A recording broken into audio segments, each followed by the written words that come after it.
Hi everyone, Alex from AutoStore here. So this is episode 13 of How to Design an AutoStore, and this week we are on to the latest and greatest from our robots, the R5 Pro. So I've skipped the B1, we'll do that next week, just so we do all of the red line in one go. So the R5 Pro was brought out in November, and we actually haven't got any live sites with R5 Pros yet in the UK, but we should have either by the end of the year or early next year the first R5 Pros running around in anger. So that's very exciting. So the R5 Pro, as you probably guessed, is part of the red line for our robots. So we've got the R5, R5 Pro, R5 Plus, and R5 Pro Plus. The main difference between the R5 and the R5 Pro is the batteries. So the R5 Pro has got a lithium titanate battery in there, rather than the lead acid batteries that we talked about in the R5 last week. So the main difference between those two, weight. The LTO battery is a lot more lightweight. One of the other key elements to the LTO battery versus the lead acid is the lifetime of it. So the LTO batteries, you only have to change every 10 years, whereas for the R5, you have to change the batteries every 3 to 5 years, depending on use. So that's a big saving if you've got a large group of robots. If you've got 100 robots and you're replacing those every 3 to 5 years versus once every 10 years, it's a really good saving for you. Although they have different batteries in the robots, they still use about 100 watts. So you can still run the system completely on solar energy. So keep up with that sustainability drive that we've got. So something else that differs between those two batteries is the charging strategy it requires. So the lead acid battery will give you one shift worth of juice, but once you're onto 2 or 3 shifts, it'll then have to go off and charge for longer periods of time, and you'll start to lose performance on the system. That's where the R5 Pro comes in. So on a single shift system, the R5 is the one. On multi-shift, the way the R5 Pro works is it will charge for 7 minutes every 180 minutes worth of work. So that means it can just keep on going for the 180 minutes, 7 minutes charging for 24 hours. So it only charges for 54 minutes in a 24-hour shift per robot.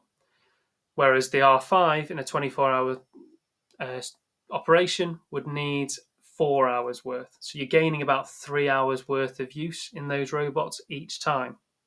So we say the kind of productivity per robot by using the R5 Pro in a multi-shift is about 14%. Whereas if you're a single shift, we'd recommend the R5.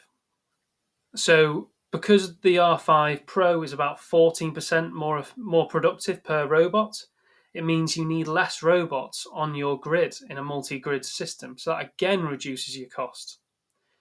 The caveat to all of this is the R5 Pro is about 20% more expensive than the R5. So it is more, but the advantages you get in a multi-shift solution make the R5 Pro an absolute no-brainer, in my view. The knock-on effect of a lot less charging time is a lot less charges.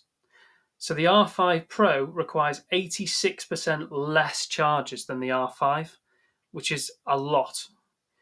If you imagine each charger with an R5 takes up 2 stacks, and each charger with an R5 Pro takes up 3 stacks. So if you had a system with 100 robots, you would need 76 chargers for the R5s, and the equivalent number of stacks is 152. With an R5 Pro with 100 robots, you only need 10 chargers. So you're saving 66 chargers. So that's 66 times your purchasing charges, wiring them in, maintaining them, all of that you massively reduce by using the R5 Pro. So like I say, 87%, 86% reduction in charges. And what that actually equates to in a system with 100 robots is 122 stacks. So you're going from 76 chargers to 10, 152 stacks to 30. And what that actually translates to is up to 3,000 additional bin locations within the same footprint. So that extra 3,000 bins within the same footprint further optimizes the solution. And what it means is that AutoStore was the densest ASRS, and now it's become even denser. So within that same footprint, you can get up to 9% more locations into the same footprint as you would with an R5. So they're just savings on top of savings you can get.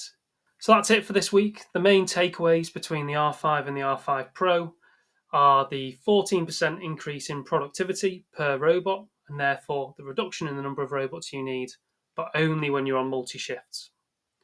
Secondly, 86% fewer charges required for the same throughput system and the same number of robots. So that's a big saving in your install time, costs overall, and your general maintenance.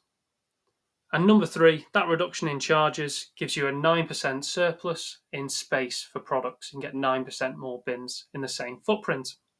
Next week, we're going on to our kind of sports car Ferrari of the robot world, the B1s. So stay tuned for that, and I'll go through the differences. Cheers.